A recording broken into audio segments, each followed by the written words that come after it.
तो चलिए दोस्तों, इस वीडियो में हम लोग पढ़ेंगे क्लास 10 के संस्कृत। जो संस्कृत का पहला चैप्टर था वो मैंने पढ़ा दिया है। अब दूसरा चैप्टर स्टार्ट करेंगे संस्कृत का, जिसका नाम है पाटलिपुत्र वैभव।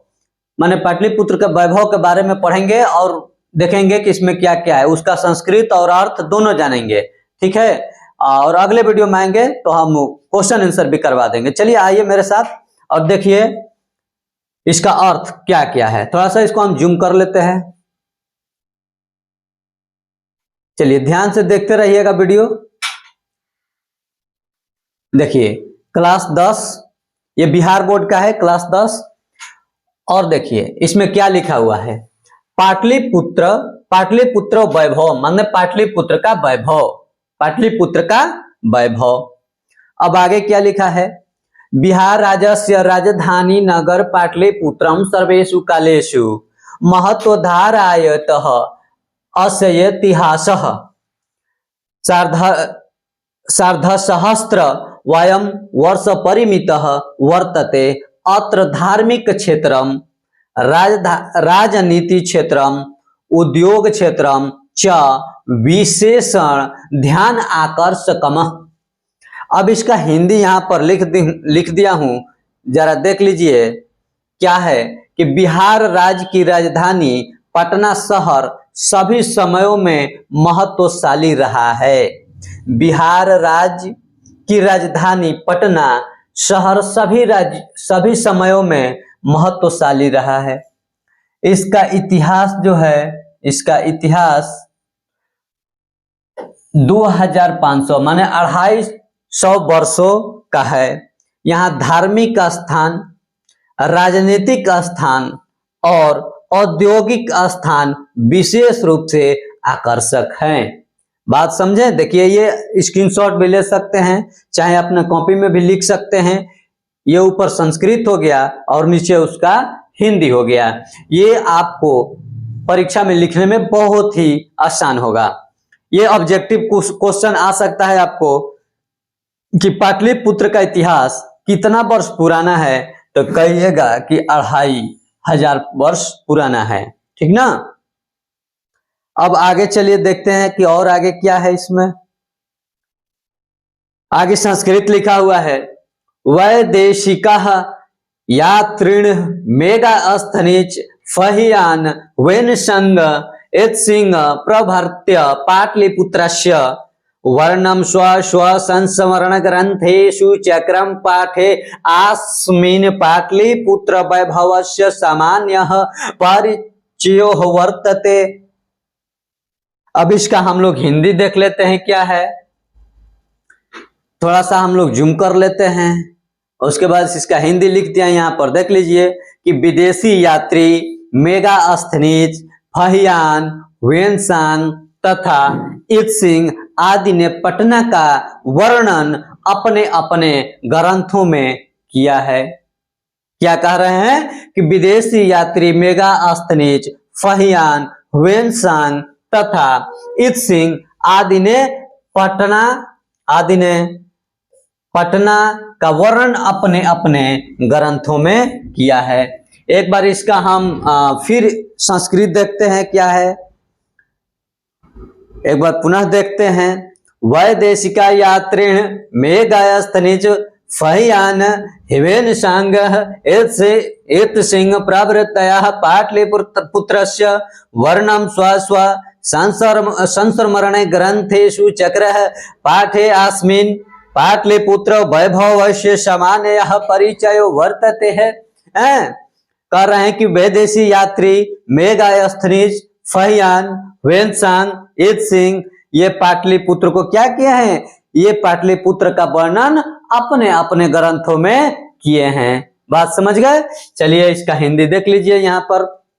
एक बार हिंदी यहाँ पर पढ़ लीजिए कि विदेशी यात्री मेगास्थनीज फहियान वेनसांग तथा इत्सिंग आदि ने पटना का वर्णन अपने अपने ग्रंथों में किए हैं। आगे देखते हैं आगे क्या है संस्कृत इसका। प्राचीनेषु भारतीयेषु नगरवस्वनयतम पाटलिपुत्रम अनुसंगम वत्स विचित्रम महानगरम बभूव तद विषय दामोदर गुप्तो नाम कवि कूटनीत काव्य कूटनीताख्य काव्य कथ्यति। कह रहा है कि प्राचीन भारतीय नगरों में अग्रणी पटना गंगा किनारे बसा विचित्र महानगर है। अगर पूछेगा ऑब्जेक्टिव में क्वेश्चन कि पटना किस नदी के किनारे स्थित है, तो पटना गंगा नदी के किनारे स्थित है। इसके विषय में दामोदर गुप्त नामक कवि ने कूटनीतम ताख्य काव्य में कहा है। पूछेगा कि इसका वर्णन किस काव्य में मिलता है और यह काव्य किसके द्वारा रचित गई है, तो बताना कि यह दामोदर गुप्त द्वारा रचित काव्य कूटनीतम ताख्यम में यह बात लिखा गया है। ठीक है, आगे क्या कहते हैं कि अस्ति, क्या कहते हैं आगे देखिए। इसके विषय में दामोदर गुप्त नामक कवि ने कूटनीतम काव्य में कहा है कि अस्ति महितिलकम सरस्वती कुलगिरिहम महानगरम नामना पाटलिपुत्र परिभूत पुरंदर स्थानम। माने यह महितिलकम माने सरस्वती का कुल गृह रहा है। क्या रहा है? यह पृथ्वी पर पाटलिपुत्र नामक नगर शिक्षा और वैभव की दृष्टि से अति गौरवशाली इंद्रलोक के समान है। मतलब ये सरस्वती कुलगृहम कहने का मतलब ये हुआ, यह शिक्षा का केंद्र रहा है। यह पाटलिपुत्र कहा रहा, प्राचीन काल से ही यह शिक्षा का केंद्र रहा है। इसका वैभव जो है पूरे विश्व में गाया जाता है। इसके दृष्टि से अति गौरवशाली इंद्रलोक के समान है। इसका जो गौरव है, इसका जो गाथा है, यह इंद्रलोक के समान है। ठीक ना, ये इसका हिंदी हुआ। चलिए आगे देखते हैं, थोड़ा सा इसको जूम कर लेते हैं। आगे देखिए, हम थोड़ा थोड़ा लिए हैं और उसका श्लोक कर रहे हैं। उसका जो संस्कृत लिखा हुआ है उसका हम हिंदी भी नीचे लिखते गए हैं, ताकि आपको पढ़ने में कोई कठिनाई ना हो, आसानी से एकदम आसान भाषा में समझ में आ जाए। चलिए आगे देखते क्या है। इतिहास श्रूयेते येत गंगा यस्तीरे बुध काले पाटलिग्रामः स्थितः आसीत् यत्र च भगवान बुधः बहुकृतवः समागतः तेन कथितमासीत् यद ग्रामोः अयं महानगरं भविष्यति किन्तु कलहस्य अग्निदाहस्य जलपुरस्य च भयात् सर्वदा आक्रांत भविष्यति। ये बुद्ध काल में बता रहे हैं कि जब इतिहास में इसका वर्णन कर रहे हैं कि इतिहास में सुना जाता है कि भगवान बुद्ध के समय गंगा नदी के तट पर पाटली नामक ग्राम अवस्थित था। क्या हो रहा है कि इतिहास में सुना जाता है, इतिहास में ऐसा लिखा गया है, बताया जाता है कि भगवान बुद्ध के समय में, भगवान बुद्ध के समय माने शासन काल में जब उसका समय था, उस समय गंगा नदी के तट पर पाटली नामक ग्राम अवस्थित था। पहले वो पटना नहीं था, वह पहले पाटली ग्राम था, एक गांव था, अवस्थित था। और भगवान बुद्ध कई बार आए थे इस ग्राम में, पाटली ग्राम में भगवान बुद्ध कई बार आए थे। उनके द्वारा कहा गया था कि यह गांव महानगर होगा। अगर क्वेश्चन पूछेगा कि पाटली ग्राम एक महानगर होगा, यह बात किसने कहा था, तो यह महात्मा बुद्ध ने कहे थे कि पाटली ग्राम एक महानगर होगा, लेकिन लड़ाई झगड़ा अगलगी और बाढ़ के भय से हमेशा घिरा होगा। देखिए उस समय ये महात्मा बुद्ध इस बात को कहे थे और आज भी हमें इसको देखने को मिल रहा है कि पटना जो है लड़ाई झगड़ा से हमेशा फंसा रहता है, अगलगी भी कभी काल देखने को मिलता है, बाढ़ देखने को मिल जाता है उसके आसपास के क्षेत्रों में। ये हमेशा इस चीज से अभी भी घिरा रहता है। उस समय ही बात महात्मा बुद्ध ने कह दिए थे। तो एक बार फिर हिंदी इसका देख लेते हैं। क्या करें कि इतिहास में सुना जाता है कि भगवान बुद्ध के समय में गंगा नदी के तट पर पाटली नामक ग्राम अवस्थित था और भगवान बुद्ध कई बार आए थे। उनके द्वारा कहा गया था कि यह गांव महानगर होगा, लेकिन लड़ाई झगड़ा आग लगी और बाढ़ के भय से हमेशा यह घिरा रहेगा। बात समझ गए? ये रहा इसका हिंदी। चलिए और हम आगे चलते हैं और देखते हैं। ये तो हम देख लिए, अब थोड़ा सा इसको देख लेते हैं। दिखाई दे रहा होगा इसलिए इसको जूम कर लिए हैं। आगे कह रहे हैं कि इतिहास श्रूयते यत गंगा स्थिरे बुद्ध काले पाटलीग्राम स्थित आसीत यत्र च भगवान बुद्ध बहुकृतो समागत तेन कथ्यम आसीत येत ग्रामो अयम। माने वही इसका संस्कृत लिखा हुआ है कि इतिहास काल से यह सुना जाता है कि पटना गंगा नदी के किनारे स्थित है। महात्मा बुद्ध यहाँ पर कई बार आए हुए थे और वो उन्होंने कह दिया कि यह जो नगर है आने वाले समय में यह तो लड़ाई झगड़ा और बाढ़ से यह हमेशा घिरा रहेगा। ये तो हम लोग जान ही गए। आगे देखते हैं, आगे के लेके लिखा है वही चीज है, उसी का हिंदी लिखा गया है। आइए अब यहां देखते हैं। अत्रो पर्व वर्षाहित पाणिनि पिंगल विहित व्यानि वारुचि पतंजलि इह परीक्षिता ख्याति मुप जगमु। कह रहा है कि यहाँ वर्ष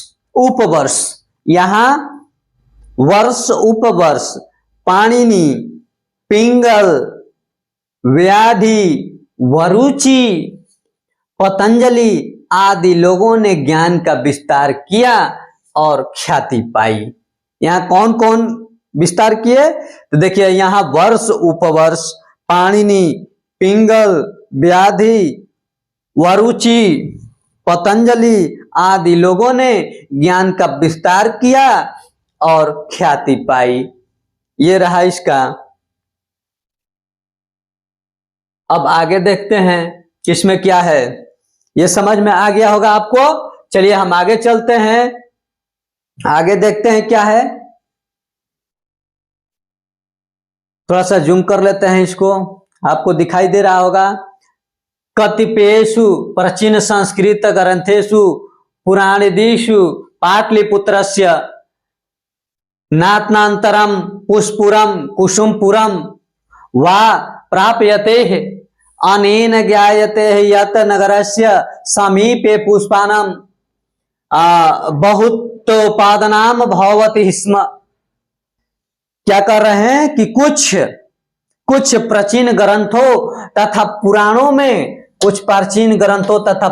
में पाटलिपुत्र का दूसरा नाम पुष्पपुर या कुसुमपुर भी देखने को मिलता है। इस बात को याद रखिएगा, ऑब्जेक्टिव में यह क्वेश्चन पूछ सकता है कि पाटलिपुत्र का निम्नलिखित में से क्या नाम था। तो इसको पुष्पपुर भी कहते हैं और या तो कुसुमपुर भी कहते हैं। ठीक है, इससे पता चलता है कि नगर के समीप फूलों का उत्पादन अधिक होता था। इसको पुष्पपुर क्यों कहा जाता था? क्योंकि पाटल नामक फूल से यह पट चुका था, इसलिए इसको पटना कहा जाता था और फूल इसके आसपास अधिक थे, वो अधिक उत्पादन होता था, इसलिए इसको पुष्पपुर कहा जाता था या कुसुमपुर कहा जाता था। बात समझ गए? आइए घर नया नया में जइबा पटना तो जानता रहा गड़िया ए नहीं लगा देते तो एनिए गड़िया लगा देते देख के खुशबू नगर बोलते। ये तना महकल है ना कस के, तो महके बर्दाश्त ना भइल तो बुझाए तो एकदम मन का एक के खुशबू नगर बोल देव। चले आगे देखते हैं क्या लिखा है इसमें। ये तो हो गया, आगे चलते हैं। देखिए कुछ प्राचीन ग्रंथों में तथा पुराणों में पाटलिपुत्र का दूसरा नाम पुष्पुर या कुसुमपुर भी देखने को मिलता है। इससे पता चलता है कि नगर के समीप फूलों का उत्पादन अधिक होता है। आगे देखिए क्या लिखा है कि काल चक्र वसाद यद्यपि मध्य काले पाटलिपुत्रम वर्ष सहस्त्र परिमितम जीर्ण ब्राह्मणभूत तस्य संकेतः अनेकेषु साहित्य ग्रंथेषु मुद्रा राक्षसदिषु लभ्यते। मुगल वंश काले अस्य नगरस्य समुद्यारोह ताजतः आंग्ल शासन काले च पाटलिपुत्रस्य सूतराम विकासः जातः। ये बात समझ गए। देखिए इसका आपको संस्कृत नहीं समझ में आएगा, हिंदी समझाते हैं। देखिए क्या लिखा है कि समय परिवर्तन के कारण मध्यकाल में पाटलिपुत्र 1000 वर्षों तक पिछड़ा रहा। क्या कह रहे हैं कि समय परिवर्तन के कारण मध्यकाल में पाटलिपुत्र 1000 वर्षों तक पिछड़ा रहा। इसकी जानकारी अनेक साहित्य ग्रंथों एवं मुद्रा राक्षस, साहित्य ग्रंथ कौन सा है? मुद्रा राक्षस, जो विशाख दत्त द्वारा लिखा गया है। पूछ देगा कि मुद्रा राक्षस का लेखक कौन है, तो मुद्रा राक्षस का लेखक विशाख दत्त हैं, जो इस ग्रंथ में ये मुगल काल में लिखा गया था और इसके बारे में पाटलिपुत्र के बारे में जानकारी मिलता है। आइए और आगे देखते हैं क्या है। मुद्रा राक्षस नाटक है। मुद्रा राक्षस ये क्या है? ये नाटक है। किसके द्वारा लिखा गया था? तो यह विशाख दत्त के द्वारा लिखा गया था। नाटक में मिलती है मुगल शासन काल में इस नगर का विकास हुआ तथा अंग्रेज शासन काल में इस नगर का काफी विकास हुआ। यह मुगल काल में इस पटना नगर का विकास हुआ, लेकिन अंग्रेजों के शासन काल में इस नगर का विकास और अधिक हुआ था। यह कहां देखने को मिलता है, कहां लिखा गया है? तो विशाख दत्त के मुद्रा राक्षस नाटक में लिखा गया इस बात को। बात समझ गए? चलिए आगे देखते हैं और क्या है। नगरमिंद मध्य काले एवं पटनीति नामना प्रसिद्ध गात अयम च शब्द पतनामितः शब्दात् निर्गतः नगरस्य पालिका देवी पटन देवी अद्यापि पूज्यते है। हाँ देखिए क्या कर रहा है। आपको ये संस्कृत नहीं समझ में आएगा तो हिंदी देखिए। यह नगर मध्यकाल में ही पटना नाम से प्रसिद्ध था। यह नगर मध्यकाल से ही पटना नाम से प्रसिद्ध हुआ और यह शब्द पतन शब्द से बना हुआ है। पटना किस शब्द से बना हुआ है? तो पटना पतन शब्द से बना है। पतन पतन शब्द से बना है और नगर का पालन और रक्षा करने वाली पटन देवी आज भी पूजी जाती है। पटन देवी आज भी पूजी जाती है। कहाँ? पटना में। और पटना का नाम पतन शब्द से पटना बना है, क्योंकि अब पाटल नामक एक फूल भी था जो काफी पट गया था, उसके कारण भी पटना का नाम पटना पड़ता है। चलिए आगे और देखते हैं क्या है। पहले हम संस्कृत देख लेते हैं। नगरमिंद मध्य काले हेव पटननेति नामना प्रसिद्ध मगमात अयम च शब्दः पतनमिति शब्दात् निर्गतः नगरस्य पालिका देवी पटन देवी अद्यापि पूज्यते। देखिए इसी का ऊपर अर्थ लिखा हुआ है, ये 2 बार रिपीट हो गया है, इसलिए इसका जो ऊपर लिखा है वही नीचे 2 बार रिपीट हो गया है। तो चलिए खैर कोई बात नहीं है। अब आगे चलते हैं। आगे क्या है, थोड़ा सा और इसमें रह गया है। यह नगर मध्यकाल में पटना नाम से प्रसिद्ध था, ये तो हो गया। आइए अब इसको देखते हैं, थोड़ा सा इसको जूम कर लेते हैं, एकदम आराम से समझेंगे। अरे संस्कृत को हवा बना दिया है लोग पूरे बिहार में कि संस्कृत भारी है। कहाँ भारी है भाई? देखो तो एकदम कितना आसानी से तो हम लोग पढ़ रहे हैं। झूठो मुठो के हवा बना दिया है लोग, संस्कृत भारी है। अरे आराम से पढ़ो। संस्कृत में कोनो, संस्कृत में बिहार बोर्ड में लिखना है हो ना? कहाँ बिहार बोर्ड में संस्कृत में लिखना है? सब हिंदी में लिखना है। और संस्कृत भाषा समझ में आवे ना समझ में, क्या दिक्कत है हो? आराम से तुम जाओ और एकदम हिंदी में लिखो, बिंदास मजा से। कोई दिक्कत है? भाई कहाँ दिक्कत है हो? खाली हवा बना दिया ले झूठो के। और देखते हैं, देखिए ये नगरे अस्मिन् उत्कृष्ट संग्रहालय उच्च न्यायालय सचिवालय गोलगृहम तारामंडल जैविक उद्यानम मौर्यकालिक अवशेष महावीर मंदिर इत्येते दर्शनीय संति। क्या इसमें जानना है हो है नगर अस्मिन उत्कृष्ट संग्रहालय, इस कह रहा है कि उत्कृष्ट जो दर्शनीय स्थल है उसमें पटना में कौन कौन से हैं। तो देखिए ये संग्रहालय है, ये उच्च न्यायालय, कहाँ संस्कृत भारी है, करल मार भारी है संस्कृत, ये उच्च न्यायालय है, सचिवालय है, गोलघर के ना देखा है पटना में जी, गोलघर तारामंडल जैविक उद्यान चिड़ियाघर के नहीं के गए एक में कहब मार संस्कृत है ये झूठो। मौर्य कालिक अवशेष, ये मौर्य काल चंद्रगुप्त मौर्य के शासन काल का बात हो रहा है। अवशेष महावीर मंदिर, स्टेशनवा पे उतरबा वही जे महावीर मंदिर मिल जाइबा झूठो के। इत्ते दर्शनीय संति, ये सब क्या है, बिहार के लिए दर्शनीय स्थल है पटना का, यही तो है सब। प्राचीन पटना नगरे सिख संप्रदाय से पूजनीय स्थलम दशम गुरु गोविंद सिंह से जन्म स्थानम गुरु वारदेती नामना प्रसिद्धम वर्तते। सिखों के 10वें गुरु, सिखों के 10वें गुरु गोविंद सिंह का जन्म भी कहाँ हुआ था, पटना में हुआ था। ये ऑब्जेक्टिव क्वेश्चन बन सकता है कि सिखों के 10वें गुरु के नाम क्या था, तो 10वें गुरु का नाम गुरु गोविंद सिंह था, गुरु गोविंद सिंह। इसका जन्म कहां स्थान होता, यह पटना में हुआ था। कहां भारी है संस्कृत। तत्र देशस्य तीर्थयात्रिणी दर्शनार्थमयंती, माने दर्शन करने के लिए तीर्थयात्री लोग यहां पर आते हैं पटना में। आइए इसका हिंदी देखते हैं। इस नगर में उत्कृष्ट संग्रहालय, उच्च न्यायालय, सचिवालय, गोलघर, तारामंडल, जैविक उद्यान, ये सारे चीज आते हैं। थोड़ा सा यहां पर देख लीजिए, ये मौर्यकालिक अवशेष, जैसे महावीर मंदिर आदर्श दर्शनीय स्थल है। महावीर मंदिर आदर्श, ये मौर्य काल से ही है, आदर्श दर्शनीय स्थल है। उसके बाद देखिए यहाँ पटना नगर में सिख संप्रदाय के पूजनीय स्थल गुरुद्वारा 10वें गुरु गोविंद सिंह का जन्म स्थान है। कहाँ संस्कृत में कुछ है जी। यहाँ देश के विभिन्न क्षेत्रों के तीर्थयात्री दर्शन के लिए आते हैं। बस ये तो है संस्कृत। इतने में मार एकदम परेशान हो गए संस्कृत, हमारा ना सर जी संस्कृत पढ़ा दीजिए, कुछ है जी संस्कृत में, एकदम गार्दा उड़ा दो संस्कृत के। तो आज के बाद संस्कृत से टेंशन खत्म।